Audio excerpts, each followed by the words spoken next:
Hello दोस्तों, आज हम करेंगे क्लास 9th का। आपकी है पॉलिटिकल साइंस की बुक से है। चैप्टर है आपका लोकतांत्रिक अधिकार और ये है आपका चैप्टर 5। ठीक है, इसी करेंगे कुछ इंपॉर्टेंट पॉइंट्स। तो चलिए शुरू करते हैं। ये है आपका सबबॉडी मैटर से। ठीक है, तो चलिए शुरू करते हैं। सबसे पहले देखिए, यहाँ पे बोला गया है अधिकार किसे कहते हैं। अधिकार का मतलब क्या है, चैप्टर इसी पे है अधिकार। तो अधिकार का मतलब क्या है, देखिए अधिकार क्या होता है, दावे होते हैं। ठीक है, अधिकार वो दावे होते हैं जिसे समाज भी क्या करता है, स्वीकार करता है, और अदालत भी क्या करती है, वो उसको मान्यता देती है। ठीक है, और लोकतंत्र की स्थापना करने के लिए अधिकार का होना बहुत ज़्यादा ज़रूरी है। देखिए दावा क्या होता है, अधिकार क्या होता है, एक तरह का दावा है। दावा किस प्रकार का, जिसे मैं दावा करता हूँ कि मैं भारत में कहीं भी घूम सकता हूँ, ये मेरा दावा है।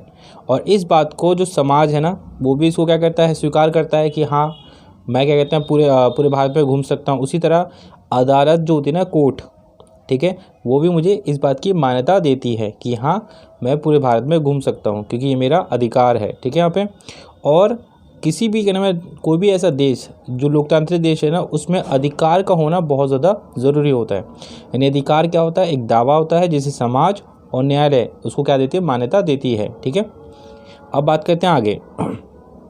आगे लिखा है डॉक्टर भीमराव अम्बेडकर ने, किन्होंने, डॉक्टर भीमराव अम्बेडकर जी ने संवैधानिक उपचार के अधिकार को भारतीय संविधान की आत्मा और हृदय कहा है। याद रखिएगा, पेपर में पूछा आता है। पेपर में क्या पूछा था, देखिए पेपर में ये पूछा आता है कि डॉक्टर भीमराव अम्बेडकर जी ने, ठीक है, किस अधिकार को आत्मा और हृदय कहा है, यानी किस अधिकार को आत्मा और हृदय कहा है। तो डॉक्टर भीमराव अम्बेडकर जी ने संवैधानिक उपचार के जो अधिकार है ना, इसको आत्मा और हृदय कहा है। अभी संवैधानिक उपचार होता है क्या है, संवैधानिक उपचार का मतलब ये होता है अगर आपके अधिकार को कोई छीन रहा है, ठीक है, सरकार हो या कोई व्यक्ति आपके अधिकारों को छीन रहा है, तो आप अपने अधिकारों के लिए, आप अपने अधिकारों की रक्षा करने के लिए न्यायालय में जा सकते हैं, नहीं कोर्ट जा सकते हैं, हाई कोर्ट, सुप्रीम कोर्ट जा सकते हैं। ठीक है, तो वो क्या करेंगे, आपके अधिकारों की रक्षा करेंगे। इसे कहते हैं संवैधानिक उपचार। ठीक है, और इसी को आत्मा और हृदय कहा गया है, किसका, संविधान का। ठीक है, इसके बाद आगे बढ़ते हैं। आपको पता होना चाहिए हमें जो अधिकार मिले हैं कहाँ से मिले हैं, हमारे संविधान से प्राप्त होते हैं। भारत के जितने भी वो है ना नागरिक हैं, सभी को हम संविधान ने, भारतीय संविधान ने क्या दे रखा है, अधिकार दे रखा है। ठीक है, आगे बढ़ते हैं। आगे बोला गया है भारत सरकार ने 1983 में मानव अधिकार आयोग गठित किया। देखिए ये बहुत इंपॉर्टेंट बात है। 1983 में क्या हुआ था, भारत की सरकार ने मानव अधिकार आयोग गठित किया। क्या बनाया, मानव अधिकार आयोग बनाया। क्या बनाया, मानव अधिकार आयोग की स्थापना कब हुई थी, 1983 में हुई थी। ठीक है, ये मानव अधिकार आयोग होता क्या है, मानव अधिकार आयोग वह आयोग होता है, ये एक संस्था है जिसका काम ही होता है कि भारत में जितने भी नागरिक हैं उनके अधिकारों की रक्षा करना। ठीक है, और ये देखना कि किसी के अधिकारों को छीना तो नहीं जा रहा। ठीक है, साथ में 14 राज्यों में राज्य मानवाधिकार आयोग है। हमारे देश में 14 राज्यों में मानवाधिकार आयोग बनाए गए हैं। ठीक है, और देखिए क्या लिखा है 6 से 14 वर्ष तक के सभी बच्चों को मुफ्त और अनिवार्य शिक्षा दिलाना सरकार की जिम्मेदारी है, यह अधिकार है। भारत में हर एक बच्चे को जो 6 साल से लेकर 14 साल की उम्र तक है, उसको फ्री में क्या दिलाना, मुफ्त एजुकेशन दिलवाना, ये सरकार का क्या है, ये सरकार की जिम्मेदारी है। ठीक है, यहाँ पे आगे बढ़ते हैं। देखिए आगे क्या तरीका है, देखिए भारत के संविधान में हमें ना कुछ मौलिक अधिकार मिले हैं। देखिए मौलिक अधिकार क्या होते हैं, वह अधिकार जो भारत के संविधान में लिखे गए हैं ना, उन अधिकारों को मौलिक अधिकार कहा जाता है। ठीक है, अब मौलिक अधिकार संविधान ने हमें दिए हैं। संविधान होता क्या है, आपको तो ये भी पता होना चाहिए कि संविधान होता क्या है। संविधान एक नियमों की किताब है, ठीक है, जिसके द्वारा हमारा देश को, यानी भारत देश के शासन को चलाया जाता है। ठीक है, देश को चलाया जाता है। इसी से हमें भारत के नागरिक को अधिकार भी प्राप्त होता है। ठीक है, चलिए शुरू करते हैं। अब यहाँ दे रखा है यहाँ पे कि भारत के जो संविधान है, ठीक है, उसमें हमें कौन कौन से मौलिक अधिकार प्राप्त हैं। तो पहला मौलिक अधिकार प्राप्त है हमें समता का अधिकार। समता का अधिकार में अनुच्छेद 14 से लेकर 18 तक, ठीक है, समता में बहुत सारे अधिकार प्राप्त हैं। याद रखिएगा, अधिकार के अंदर भी सब अधिकार होते हैं, यानी बहुत दूसरे तरह के छोटे छोटे अधिकार होते हैं। ठीक है, यहाँ पे ये ध्यान रखिएगा। ठीक है, तो समता का अधिकार कहाँ से कहाँ तक, अनुच्छेद 14 से लेकर अनुच्छेद 18 तक है। ठीक है, चलिए अब इसको आपको समझाता हूँ कि समता का अधिकार क्या है। समता का अधिकार में होता है विधि के समक्ष समानता। मतलब आप न्यायालय के सामने, न्यायालय मतलब कोर्ट में सब क्या है, बराबर है, कानून के सामने सब बराबर है। कोई भी अगर कोई अपराध करता है, वो अमीर हो या गरीब हो, उसको सज़ा मिलेगी, ठीक है, अगर अपराध अगर साबित होता है तो। साथ में किसी के साथ में भी धर्म, जाति, रंग, लिंग के आधार पर कोई भी भेदभाव नहीं किया जाएगा, ये समता के अधिकार में आता है। साथ में सभी को समान अवसर दिया जाएगा, वो अमीर हो गरीब हो, सबको अवसर प्राप्त होगा, ठीक है, मौका प्राप्त होगा। अस्पृश्यता का अंत, भारत में यानी देश के अंदर में किसी प्रकार का छुआछूत यानी अस्पृश्यता कि कोई नीची जाति का उसको छू नहीं सकते, ऐसा नहीं होगा, ठीक है। और उपाधियों का अंत, किसी को भी बहुत महान नहीं बताया जाएगा, मतलब किसी जाति को बहुत बड़ा बोला गया और किसी जाति को छोटा बोला गया, ऐसा नहीं होगा। सभी समता के अधिकार में सभी बराबर है, ठीक है। आगे बात करते हैं। फिर है स्वतंत्रता का अधिकार, यह है हमारा दूसरा अधिकार। स्वतंत्रता का अधिकार में बहुत सारे अधिकार है। स्वतंत्रता का अधिकार के बारे में अनुच्छेद 19 से लेकर अनुच्छेद 22 तक बताया गया है। अब स्वतंत्रता का अधिकार में क्या क्या दे रखा है, अनुच्छेद नंबर 19 में बोला गया है वाक स्वतंत्र कुछ अधिकार संरक्षण। देखो मतलब बोलने का अधिकार, मतलब राइट टू स्पीच। आप क्या सोचते हैं सरकार के बारे में, ये आपकी आप बोल सकते हैं, ठीक है, यहाँ पे ये आपका अधिकार है, ठीक है। फिर अपराधों के दोषित के संबंध संरक्षण, अगर आपने कोई अपराध नहीं किया गया लेकिन आप पे आरोप लग रहे हैं तो आपको क्या नाम है, मौका मिलेगा, ठीक है, अपने आप को निर्दोष साबित करने का अधिकार मिलेगा, ठीक है यहाँ पे। फिर प्राण देहती संरक्षण, अपने प्राणों की रक्षा करने का अधिकार, ये भी होता है।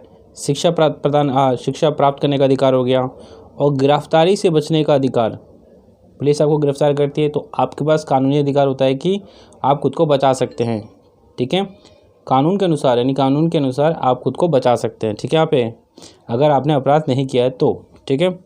आगे देखते हैं। आगे मैंने आपको 2 अधिकार के बारे में बताया गया है, ठीक है। अब मैं आपको बताता हूँ तीसरा अधिकार। देखिए यहाँ तीसरा अधिकार क्या है, देखिए यहाँ पे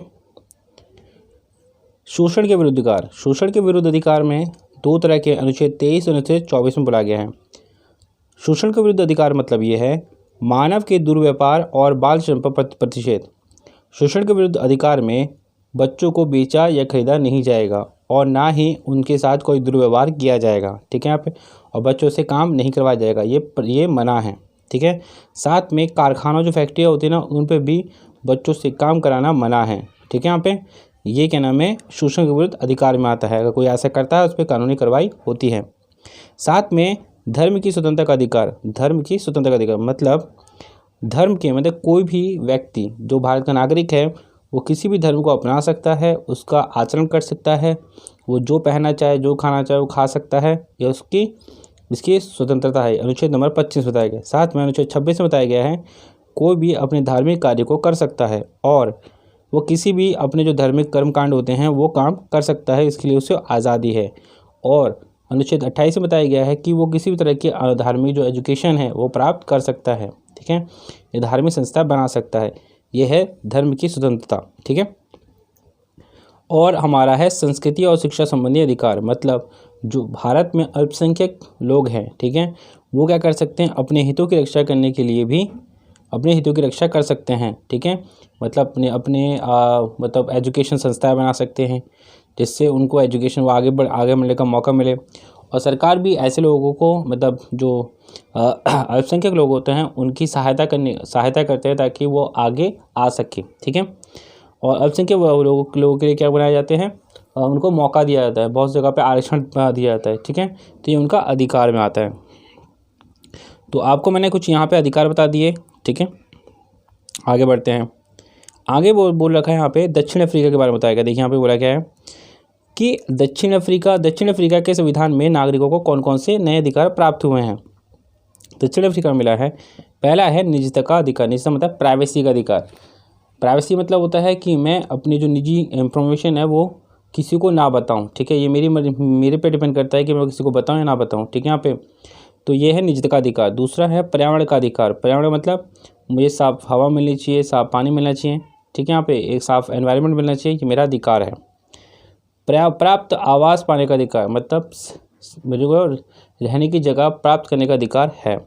साथ में अच्छा भोजन, अच्छा स्वास्थ्य, ठीक है, स्वास्थ्य सुविधाएं, ये पाने का मेरा अधिकार है। ये है दक्षिण अफ्रीका के संविधान के अनुसार। ठीक है, आगे बात करते हैं। आगे क्या बोला गया, भारत के जो मौलिक प्राप्त अधिकार है वो कौन कौन से मौलिक अधिकार है। ठीक है, अगर भारत की बात करें, भारत में मौलिक अधिकार है, पहला है समता का अधिकार, दूसरा है स्वतंत्रता का अधिकार, तीसरा है धार्मिक स्वतंत्रता का अधिकार, मैं बता चुका हूँ आपको, शैक्षिक व सांस्कृतिक अधिकार। ठीक है, और उसके बाद है शोषण के विरुद्ध अधिकार, और लास्ट है हमारा संवैधानिक उपचारों का अधिकार। संवैधानिक उपचारों का अधिकार मैंने आपको बता चुका हूँ क्या होता है। ये जो 5 अधिकार दे रखे ना आपको, अगर आपके अधिकारियों को छीनता है तो आप कहाँ जा सकते हो, न्यायालय जा सकते हो, कोर्ट जा सकते हो। ठीक है, यही आपका संवैधानिक उपचार का अधिकार है कि आपके अधिकारियों को छीन नहीं सकता। ठीक है, तो मैंने आपको ये समझा दिया है जो इम्पोर्टेंट टॉपिक था। आगे बढ़ते हैं, आगे देखते हैं और क्या क्या है। आगे कुछ छोटे छोटे क्वेश्चन दे रखे हैं जो आप आराम से पढ़ सकते हैं। जैसे यहाँ पे देखिए, अधिकार का मतलब आपको बता चुका हूँ, अधिकार होता क्या है। ठीक है, देखिए यहाँ पे लिखा है धर्मनिरपेक्ष शासन से क्या मतलब है। देखिए, धर्मनिरपेक्ष का मतलब होता है कि जो देश है ना, भारत देश है ना, इसका ना कोई रिलीजन नहीं है, ये धर्म पे बना देश नहीं है। यहाँ पे सभी धर्म क्या है, बराबर है।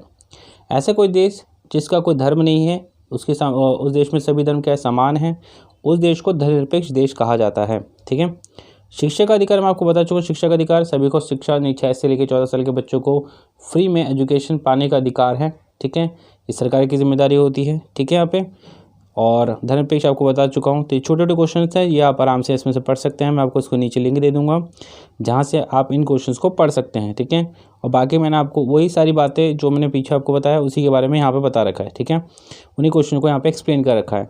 तो अभी के लिए इतना ही, और अभी के लिए थैंक्स फॉर वॉचिंग।